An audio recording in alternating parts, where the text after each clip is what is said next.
അപ്പൊ ഇന്ന് കാവനയ്ക്ക് ചെന്ന് കഴിഞ്ഞപ്പോ അവിടെ നമ്മുടെ ആ ചുണ്ടമ്പലത്തിലെ ആ ചേച്ചി പറയാ, എടാ നിന്റെ കല്യാണം കഴിഞ്ഞു ഇടാ. ഞാൻ പറഞ്ഞു എൻ്റെ കല്യാണമൊന്നും കഴിഞ്ഞിട്ടില്ല. ഇവിടെ പിള്ളേര് പറഞ്ഞല്ലോ എന്നെ ഇങ്ങനെ പറഞ്ഞു കേട്ടു, അത് കാരണം ചോദിച്ചതാ. ഞാൻ പറഞ്ഞു എൻ്റെ കല്യാണമൊന്നും കഴിഞ്ഞിട്ടില്ല, എൻ്റെ ചേട്ടൻ പിള്ളേരും കഴിഞ്ഞിട്ടില്ല എന്ന് ഞാൻ പറഞ്ഞു.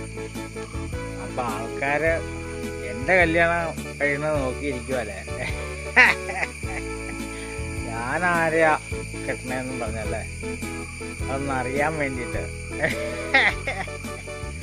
നമ്മളാരെയും കെട്ടാൻ പോകുന്നില്ല അല്ലേ. അപ്പൊ ആൾക്കാർക്കൊരു പ്രതീക്ഷയുണ്ട് ഞാൻ ആരെയാ കെട്ടണേന്ന് അറിയാനുള്ള ഒരു താല്പര്യം അല്ലേ. നമ്മളീ ചായ കുടിക്കാൻ വേണ്ടിയിട്ട് ചായക്കലം മേടിക്കേണ്ട ആവശ്യമില്ലല്ലോ. അപ്പൊ ഇതിലൊന്നും വലിയ കാര്യമൊന്നുമില്ലെന്നേ. അപ്പൊ വേറൊരു വീട്ടിൽ നിന്ന് കഴിഞ്ഞപ്പോ വേറൊരു ചേച്ചി ചോദിക്കും ആരാന്നോ എൻ്റെ അടുത്ത്.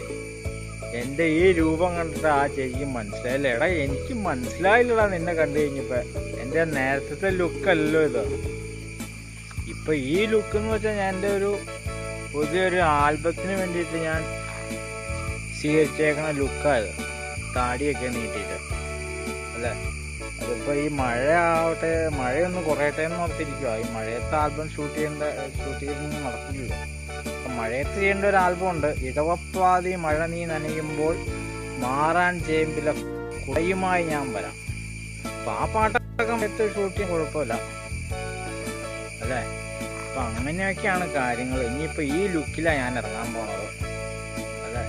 അപ്പം എൻ്റെ കല്യാണമൊന്നും കഴിഞ്ഞിട്ടില്ല കേട്ടോ, അത് വേറെ പേടിക്കൊന്നും വേണ്ട. എന്നാ ശരി, എന്നാ കല്യാണം ആകുമ്പോൾ ഞാൻ പറയാം അല്ലേ. കല്യാണ കച്ചേരി പാടാമിടി, ആ പാട്ടൊക്കെ ഇട്ട് ഞാൻ വന്നേക്കാം. ശരി എന്നാ.